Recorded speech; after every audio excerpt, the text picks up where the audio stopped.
Well, the poultry industry is calling on government to help farmers and businesses impacted by this avian flu outbreak.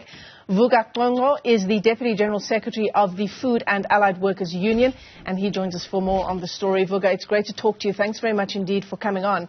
And what a massive impact on farmers. And I think we're yet to understand just how much worse this is going to get. Thank you very much, and good morning to the viewers and to yourselves. We agree this is indeed a devastating situation in the sector because we are not only faced with the increasing number of the chickens that are culled off, reaching about 7 million, which is a number that is scary and possibly going to increase. And it happens during the time when the food inflation is sitting at almost 15%, with the high number of unemployed people in the country. So it is also a sector where most communities, particularly poor communities, are surviving through this sector because poultry currently is the cheapest type of meat in contrast with other type of meat. So it is indeed a crisis for the sector and for the country. So when you say you're calling for, or at least some sectors say they're calling for now the assistance of government, the poultry industry in particular, saying that they need some kind of government intervention, Vuka, what would that look like? Would it be in the form of trying to mitigate the kind of losses that they are seeing? Indeed. We are told that the minister has already assisted some farmers for them to at least import to try and cover the gap.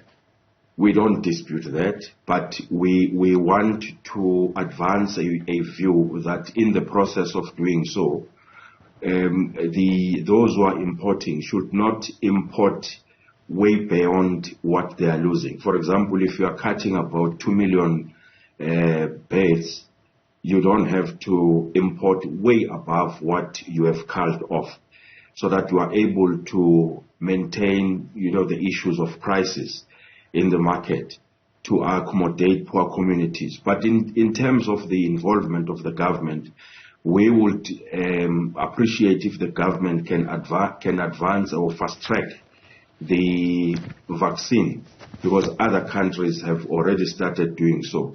So we hope that if the government can fast track that should be a permanent solution that will alleviate this challenge. Because it's not the first time we realize this adverse impact.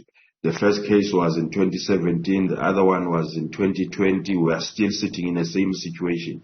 So we think that will be a better approach. But the other ways of doing so is that in particular, the small and emerging farmers are the ones who are feeling the pain in terms of this, because they may not have a high magnitude when it comes to contingency plans of how to address this challenge. Once they cull off a number of birds, they are obligated to stop their production, and inevitably they will have to retrench workers, which is something that at least if the government can fund in terms of increasing productivity where possible in the country, completely understanding that most provinces are now faced with the situation. But where we can, let's advance productivity and assist those small farmers so that we can be able to come closer to the demand that is quite higher as a result of this shortage. And any other means that the government can follow.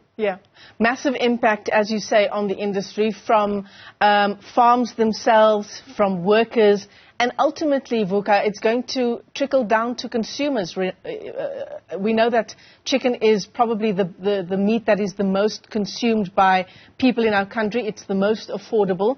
And obviously, we need that kind of help from government as well. How do we help mitigate the impact on ordinary South Africans who rely on chicken?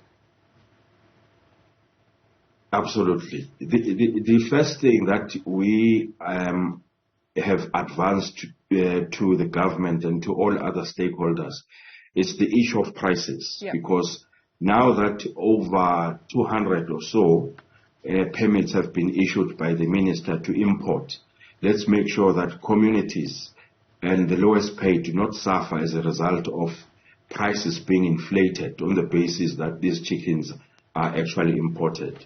So we have to be very considerate when it comes to prices in the market. But also it's important that we don't only rely on imports as the only solution, as it were, because if you look at what other countries are doing, for example, there was a British Poultry Council in March. They took a decision that they will not import as many chickens, despite the shortages that they will encounter, for purposes of not only protecting communities, but also to protect the local supply of chicken in their own countries. Most other countries are doing it. Russia is doing it. China is doing it.